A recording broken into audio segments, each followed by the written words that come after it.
but we're here. Attendance form. Can you hear me? I'm good. I think what we have on my EPICS. If for some reason your name's not on here, the last page, print it legibly. And see Pam Brown over in the EPICS office later this week to try to see why it wasn't, okay?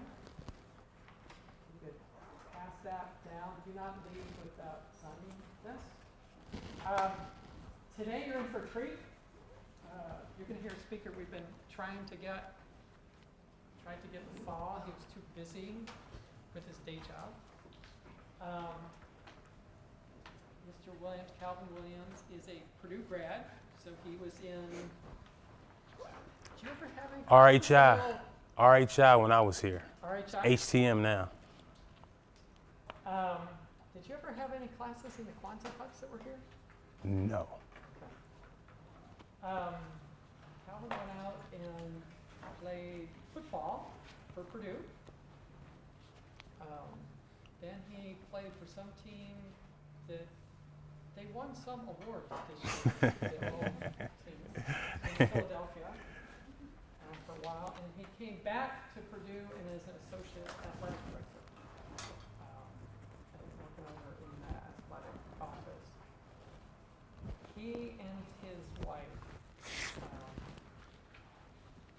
One of the things I really admire about them is how they perspective up where they come from.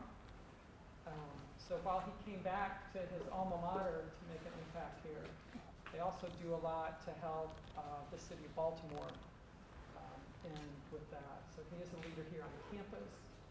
He is a leader out in the athletic world in general, and is a leader back in his home community. Yep. And we've asked him to share just some of his experiences and his insights. So I'm going to get out of the way and get my seat over here. I'll turn it over to him. Oh, thanks, Bill. I appreciate it. It's an honor to be here. I always like the opportunity or like to get the chance to be in front of young people, aspiring people who want to take leadership roles and get to the next step in their career. So I'm glad to be here. I have a few notes here, and let me preface speaking to you all that the things that I'll share with you are my experience. I think throughout my career as I've been under leaders and taken leadership roles, I think these for me have worked, and I think they're the principles or some of the principles of being a good leader. So I'll share them with you. Let me give you just a more in-depth background of who I am and how I got here and what those experiences, how those experiences have helped shape me into who I am today. So as Bill said, I'm from Baltimore, born and raised, high school career, been involved with sports, team sports ever since I was 11 years old. So played high school, got an opportunity to play collegiately, chose Purdue. At the time, they were one of the, and still are, one of the best hospitality management programs in the country. So that coupled with wanting to play football led me to being here at Purdue. Left Purdue, had the opportunity to play 7 years in the NFL, got drafted in the 5th round in 1990, had a chance to play for 4 different head coaches during my career. So basically every other year I had a new head coach. Different type of leaders, but I learned good and bad from all of them. Retired in 1997, went into high school teaching and coaching. So again, I was a JV head coach, but there was a varsity coach above me. So again, had a leader. There was a department head in the health and education building. So had an opportunity to learn from that person. Did that for 2 years, then went on to coach collegiately at Morgan State University, which is a historically black college in Baltimore, Maryland. Was there for a year and a half, again, under a different style of leadership, but nonetheless, I learned from it. Went into corporate America, major hotel chain. Then from there, private practice. I started my own company, and also had experience with a major airline. Again, different leadership roles. Got back into education through a charter school in Baltimore, and was in charge of the whole entire athletic department. So I was the athletic director at an all-males charter school back in Baltimore, which led to me being here in 2011. The opportunity opened up. I went for it and I got it. So for the last 7 years, I've been here in a leadership role at Purdue University in the athletic department. So those years have shaped kind of who I am and has led me to be the type of leader I am. And again, this is my experience. This leadership role, when you get to it, all of your experience will shape how you become a good, bad, or ineffective leader. But I just want to share some things with you, and hopefully, you know, they will inspire you to ask some questions, because I don't want this to be a monologue. I want it to be a dialogue. So I'll spend about 10 minutes on some of my ideas and thoughts. First thing, what is leadership? It's just basically giving your vision to your group or your entity, the people who are under you, being able to articulate that vision and then carrying it out. The first step, I think, in becoming a good leader is to understand who you are. There's different, you know, throughout your life, you've had experience, but you have to understand who you are. Are you an introvert type? Are you extrovert? You know, and there's different types of tests you can take. There's, you know, a personality test you can take. A real popular one is the DISC test. But you need to take some sort of test to understand who you are, because you can't lead people until you understand exactly who you are. What are your strengths? What are your weaknesses? You know, so you really need to do those things. So that's step number one. The second thing, and I think this is really, really important. If you don't get anything out of this whole, you know, seminar that I'm doing with you, is this. Understand your passion. What is your passion? What do you like to do? What could you do for a career that you just love to do every day?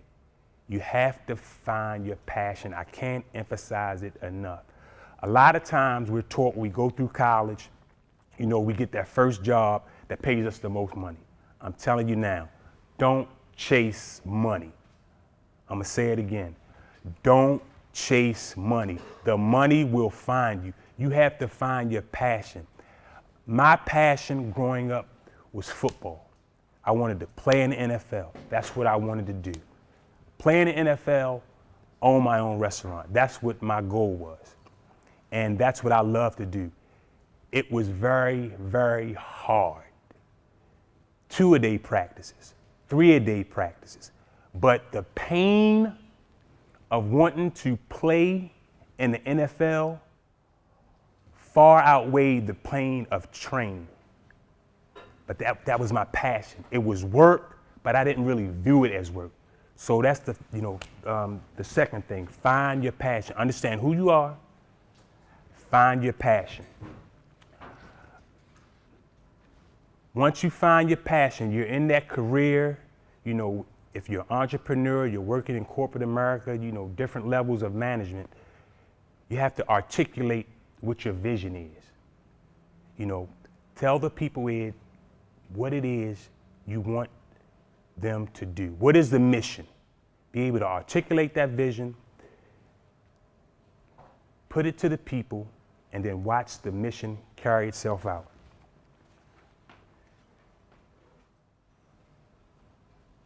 You've got your passion,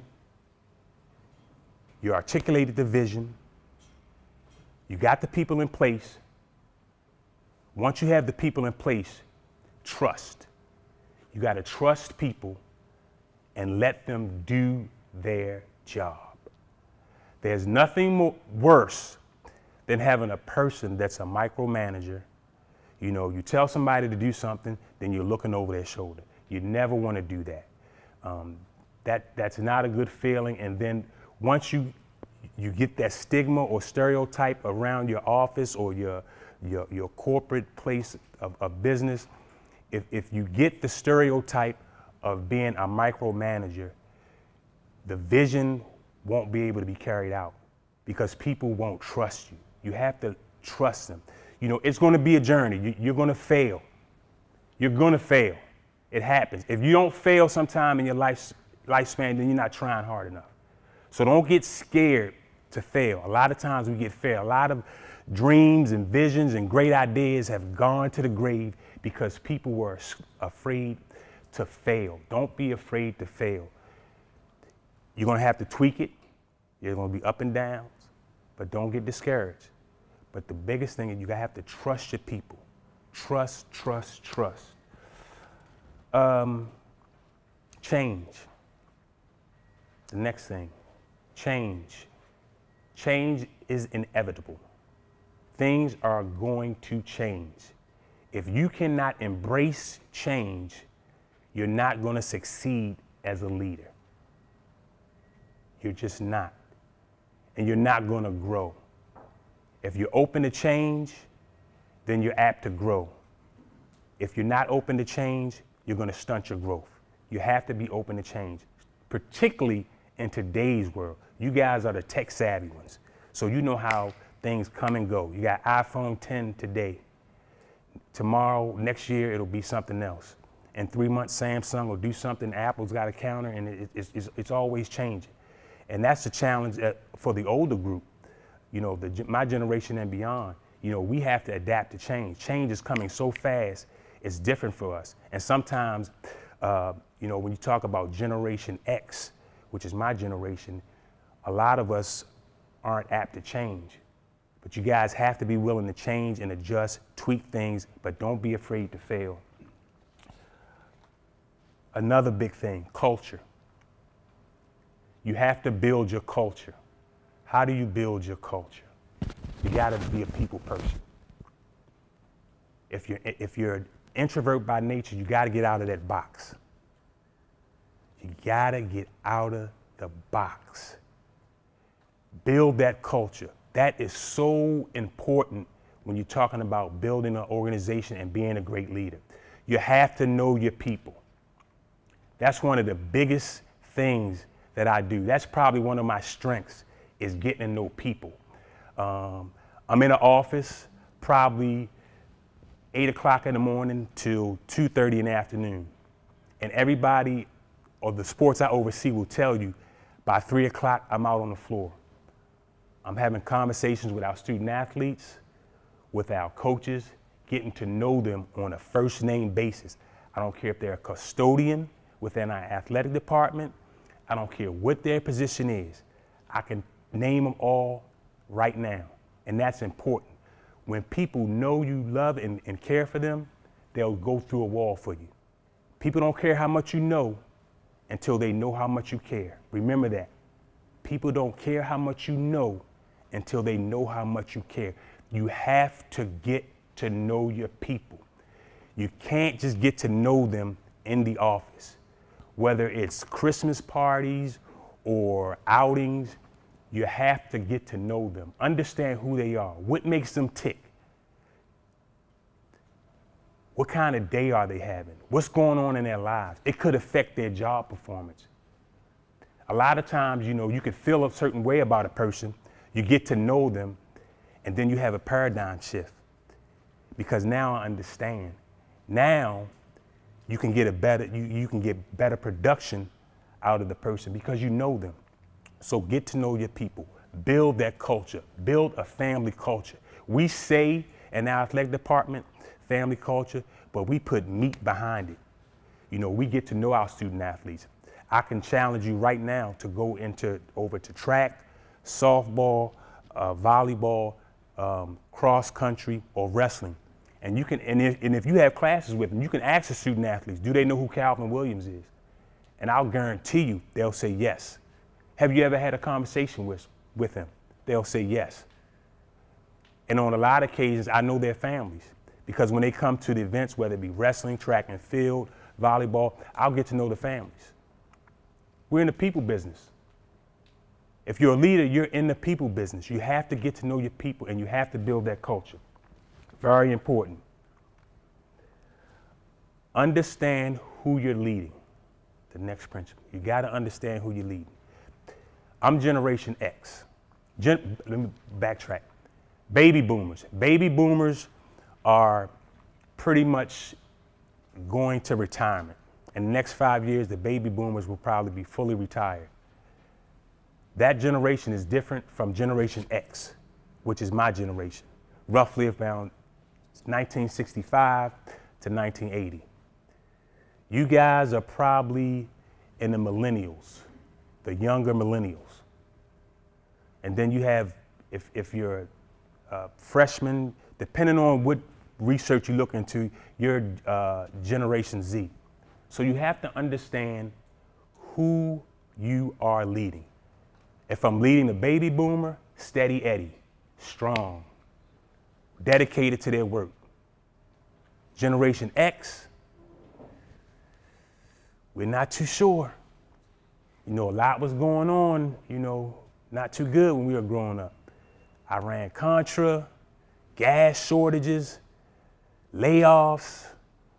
So, when we got to the adult stage, we were like, we're taking vacations. We're going to enjoy this because we saw our parents, we didn't know when they came home if they were going to have a pink slip. Are you leading the millennials? Are they going to be here for 30 years, 40 years, like my parents were? Get a job at GM, get a job at the steel factory, stay there 30 years? If I'm leading millennials, are they going to stay with me 10 years, 15 years? Not. So you got to understand that. Generation Z, they're the next one that's coming along. If you're leading them, they're the world changers. A lot of things that matter to baby boomers and Generation X aren't significant. You can see that over the weekend with the rally they had in DC.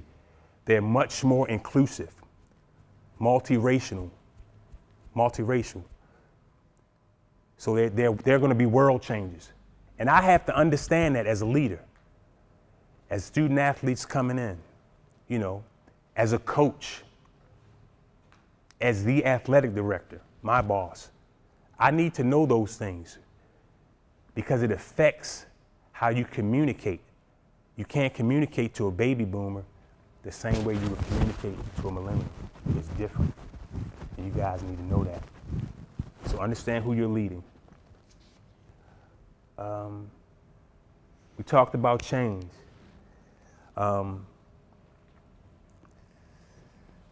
It's going to happen. Embrace it. Depending on what career you go in, and are you guys all engineers? Is everybody engineer or is it different? So you guys are engineers, so it'll be different. Sports is different from corporate America, is different from the military.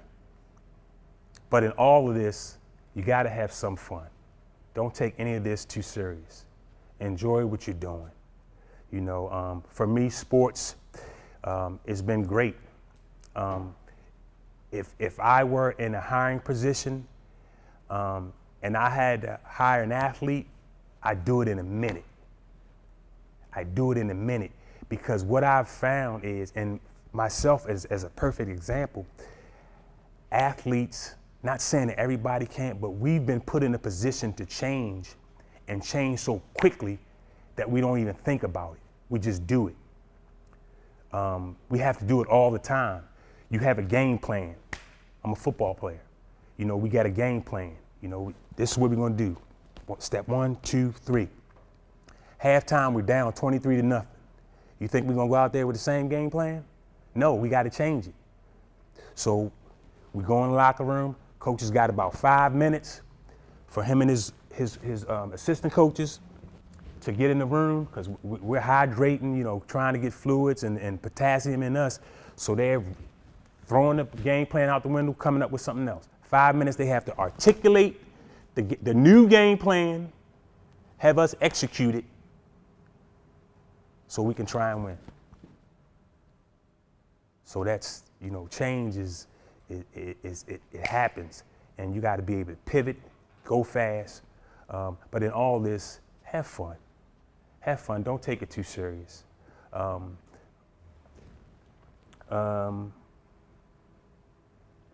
And last thing, before I take your questions, I hope you have questions. It's never as good or as bad as it appears. It's never as good or as bad as it appears. Don't take it too serious. Have fun. Find your passion. Articulate your vision. Build that culture. Trust your people. And just have fun. Is that cool? Any questions?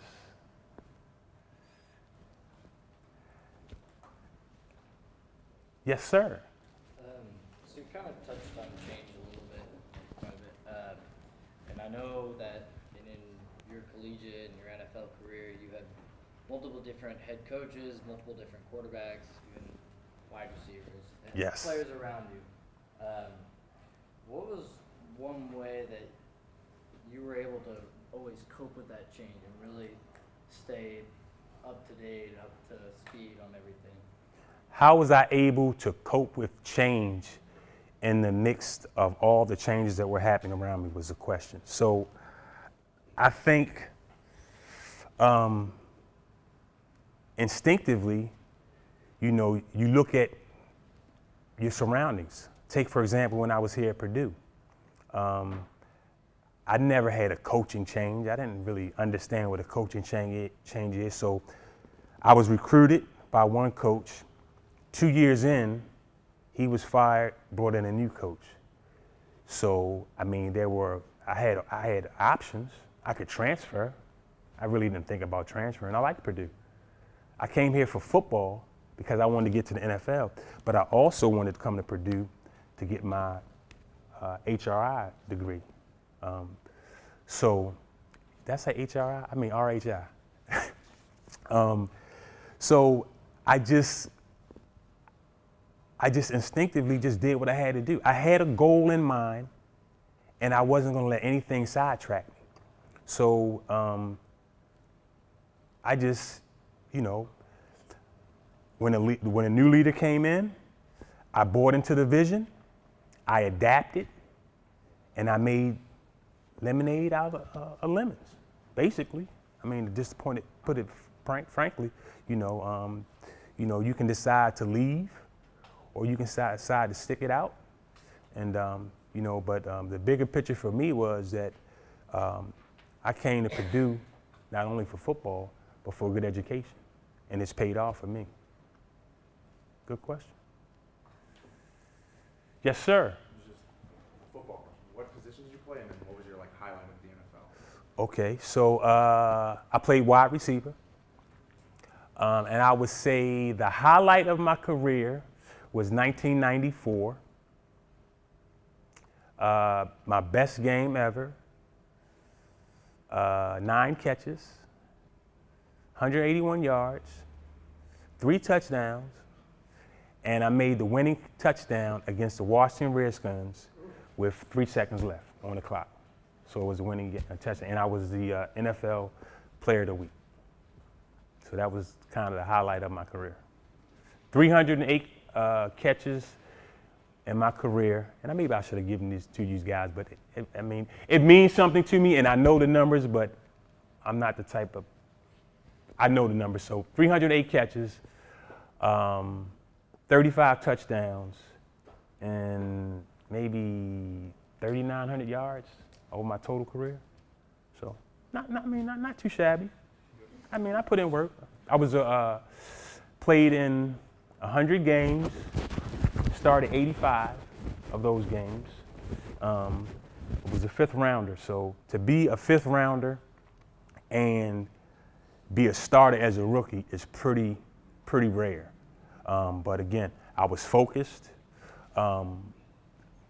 I was the type of person that if you were the leader, I bought into what you were telling me.